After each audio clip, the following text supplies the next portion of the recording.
It's the day after Passover, and Star and Mark are preparing themselves to tell their daughter the story of what happened to Jesus after Passover.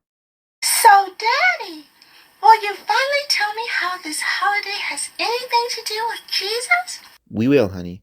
But before we tell you, there's something you gotta know first. You know how we always call Jesus the Christ or Messiah? Yes! Do you know what that means? No. Well, Messiah is Hebrew for the promised Savior, the King God had promised his people for thousands of years. That's who Jesus was. Wow! Yeah, God first told his servant Abraham, the forefather, about this king, and how one day he would rise up to save his people. God also told many of his prophets about him too. He gave them all sorts of prophecies, hinting at where he would come from, his greatness, and what he would do. One thing that was certain about him was that he would suffer. Wait, suffer?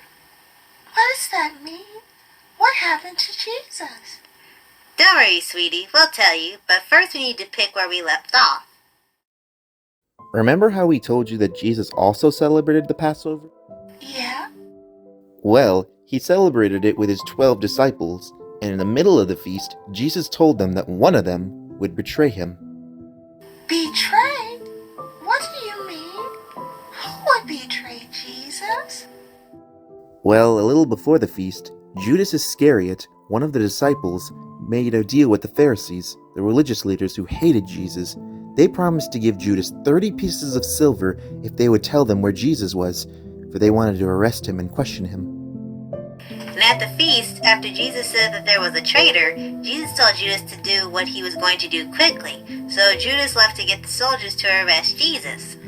One of Jesus' friends gave him up for money? Yes. You see, at that moment, the devil entered Judas, convincing him to take up the Pharisees' offer and betray Jesus. Back to the story. A little after Judas left, Jesus took the other disciples out with him to the Mountain of Olives to pray. The disciples fell asleep, but Jesus stayed awake and continued to pray. You see, he was so worried about what was going to happen to him. He prayed to God and asked him if the bad things that were going to happen to him would be taken away and not happen. But still, he remembered that he wanted God's will to be done, and not his own. What bad things? We're getting to that. A little while later, the soldiers from the temple came to where Jesus was, and Judas was leading them. When they came, some of the disciples ran away, but Peter tried to fight them off and stop them. He even cut off one of their ears. But Jesus told him to stop. He also reattached the man's ear. He told him not to worry, for all this needed to happen. So Peter ran away, and Jesus was arrested and taken to the high priest Caiaphas. There, Jesus was judged before him and the other priests. They made so many accusations against him, but Jesus stayed quiet and said nothing. And after a while, Caiaphas finally asked what he really wanted to know.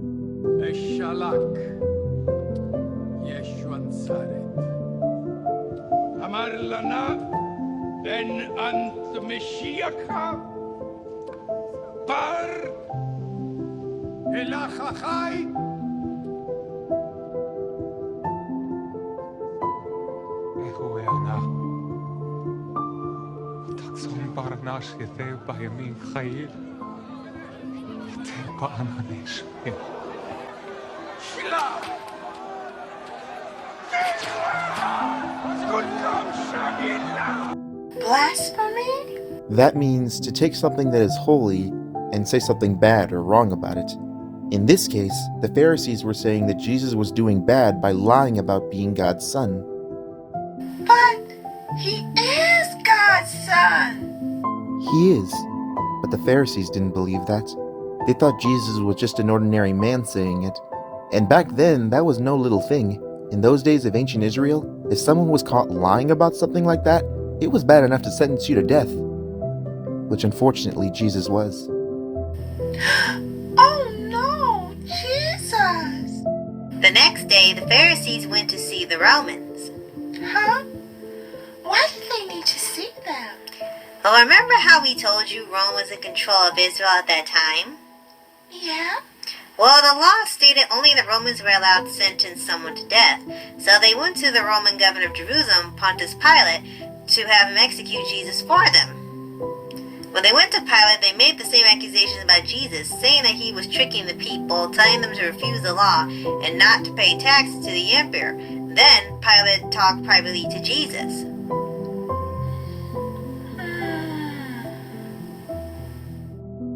Then after, Pilate went back out to the crowd and said he found nothing wrong in Jesus, but they still demanded Jesus be put to death. They told Pilate that he entices vice wherever he goes, from Galilee to Jerusalem. When Pilate learned Jesus was from Galilee, he decided to send him to King Herod because Galilee was under his jurisdiction. Herod? But I thought you said he died when Jesus was small. No. That was Herod the Great. He's the one who died. The guy Jesus was taken to was Herod Antipas, Herod the Great's son. A side note here, this was the same King Herod who had John the Baptist killed. Oh, gosh. When Herod saw Jesus, he was excited. He heard all about the miracles and wonders he did all over, and wanted to see a little bit of that for himself. He and his guards mocked and ridiculed Jesus as they asked him questions and others accused him. But just like before, Jesus said nothing. So after a whole lot of quiet from Jesus, Herod gave Jesus a really nice robe and sent him back to Pilate. When Jesus was brought back to Pilate, Pilate had to think of a way to settle the matter quickly. How? Well, you see, every year during the Passover, Rome would take one prisoner they had and set him free. This time around, they had a murderer who was part of a rebellion, Barabbas. So Pilate decided to let the people decide for themselves who should go free, Jesus or Barabbas. And who did they choose? Eșal conținut! M-am mintenă și si vilcom! Și si Baraba!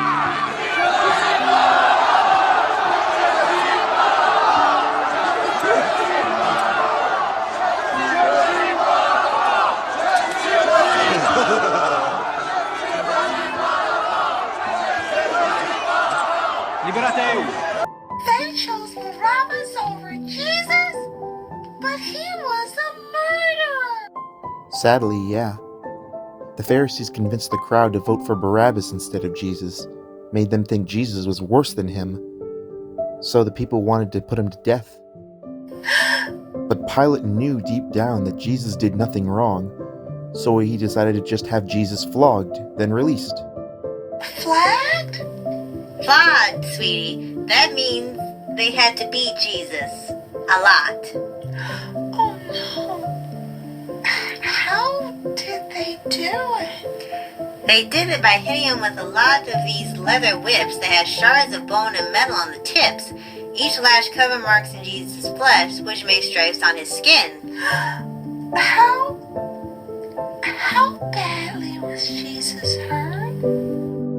Well, the gospel itself doesn't specify how badly, just that he was flogged.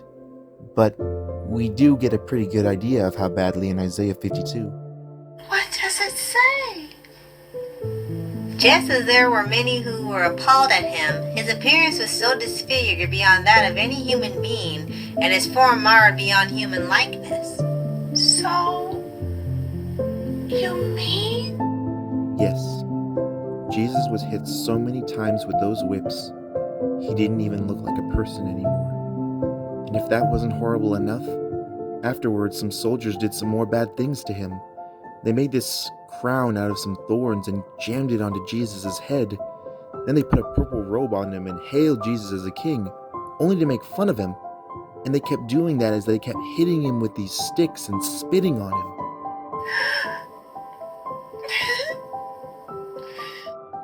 After that happened, Pilate showed Jesus to the people, hoping they would be satisfied, but the crowd wasn't. They insisted Jesus be put to death. The Pharisees kept telling Pilate that Jesus was calling himself a king greater than the emperor, which was against the law, and told Pilate if he didn't kill him, Pilate would be no friend of Caesar's. Pilate was worried. He told Jesus, "Why don't you say anything? Don't you realize I have the power to put you to death or otherwise set you free?" But Jesus answered, "You have no power over me, except what was given to you from above. That is why the one who sent me to you is guilty of the greater sin." Pilate understood, so he got some water and washed his hands in front of everyone and said, I'm innocent of this man's blood. It's your responsibility. Then he sent Jesus to be executed.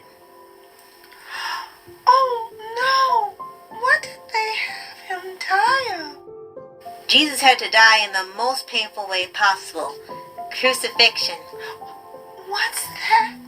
You know how we as Christians use a cross to symbolize our faith, and it's very important? Yeah? Well, the reason for that is because that cross is what Jesus died on. What? How could he die on something like that? Jesus had to be carried to a certain place to be killed first, and he had to carry a huge version of that cross along with him. It was about 3 to 4 meters high and weighed about 165 pounds, and Jesus had to carry it by himself after being viciously beaten and scorned. He had to carry that incredibly heavy cross by himself for over 2,000 feet. He had to carry it that far? Not all the way. You see, a little later, Jesus couldn't carry it all the way by himself, so the soldiers picked a random man from the crowd, Simon of Cyrene, and ordered him to help Jesus. And he did. He helped carry that cross with Jesus all the way to Golgotha. What? In Hebrew, Golgotha means skull. It's where executions were supposed to be held.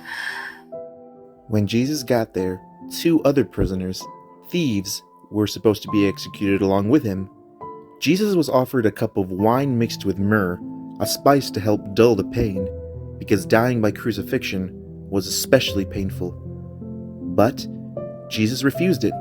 He was willing to take every bit of pain that came along with it. What kind of pain? What did they do to him? First, they stripped him naked. Then they laid him down on the cross and had him spread both his arms out to each end of it. Then they took these nails, these 5 to 7 inch long nails, and drove them through both of his wrists. And when they did that to each arm, they had to dislocate his shoulders and stretch his arm out as wide as they could to the very edge of the cross. That's 3 feet on each side. Then they had to start on his feet. They put one leg in front of the other and drove a nail through both of Jesus' feet. Finally, to top it all off, they put the cross upright so Jesus would hang by the nails that were driven through him.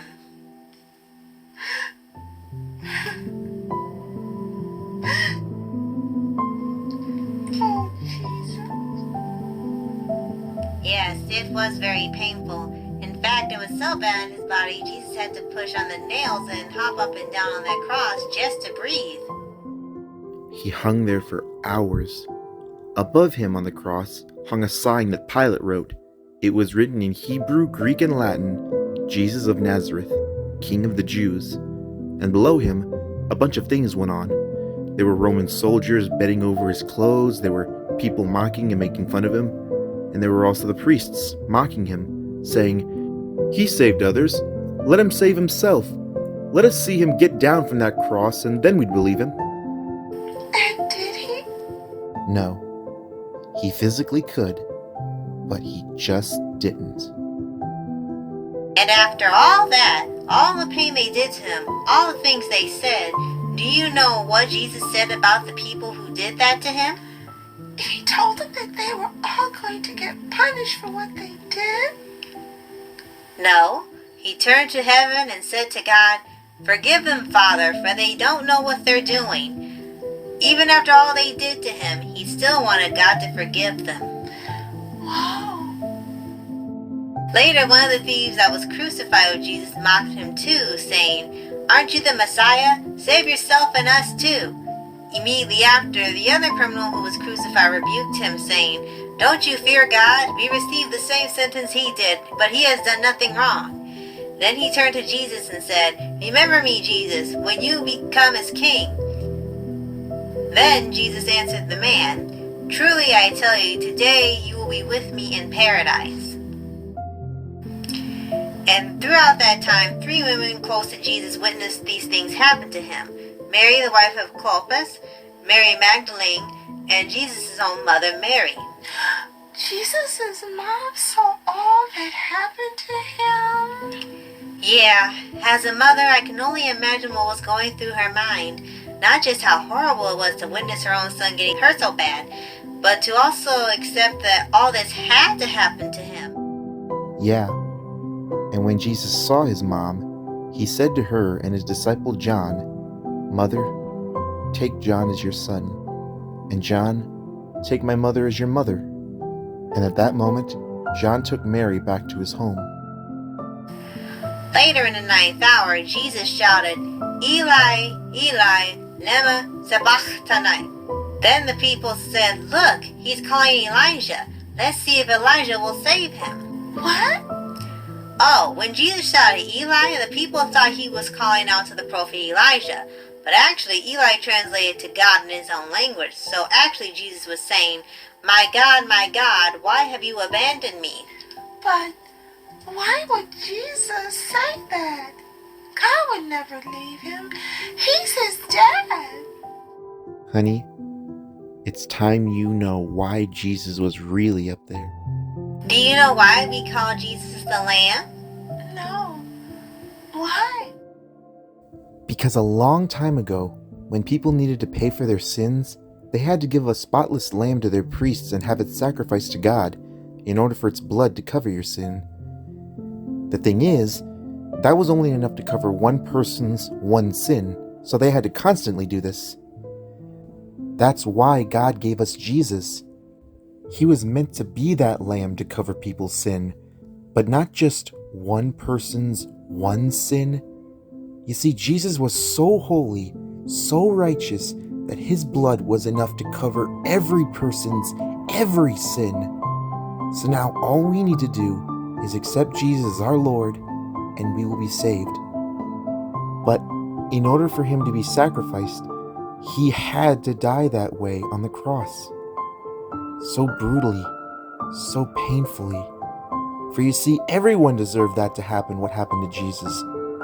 But Jesus was willing to take everyone's punishment for himself, so we wouldn't have to. Everyone's? Every sin? Think about it like this. Every one sin you do deserves a whip.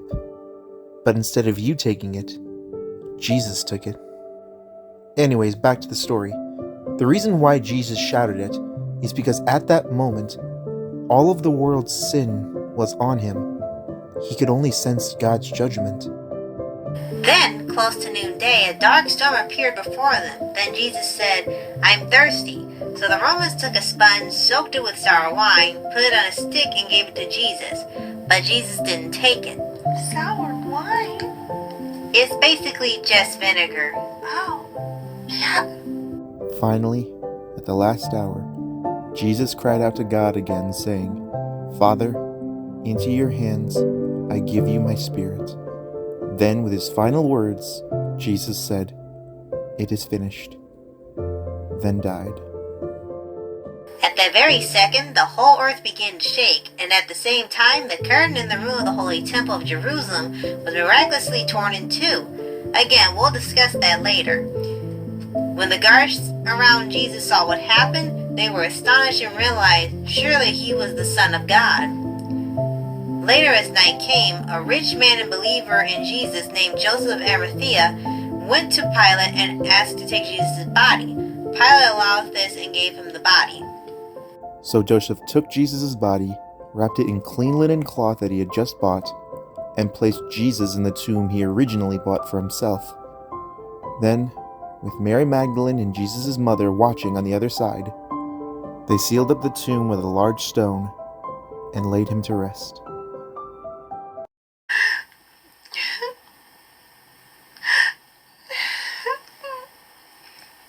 Luna, baby, what's wrong?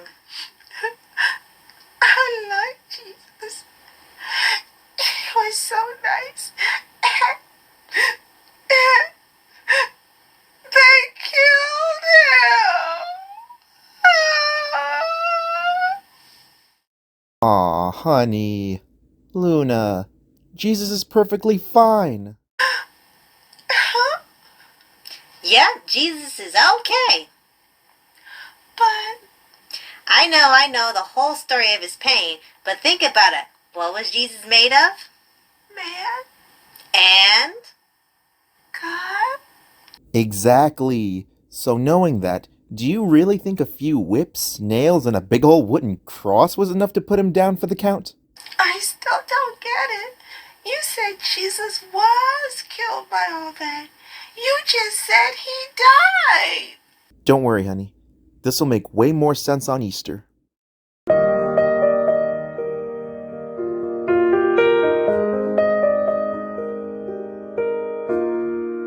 There in the ground his body lay, light of the world by darkness slain. Then bursting forth in glorious day, up from the grave he rose again.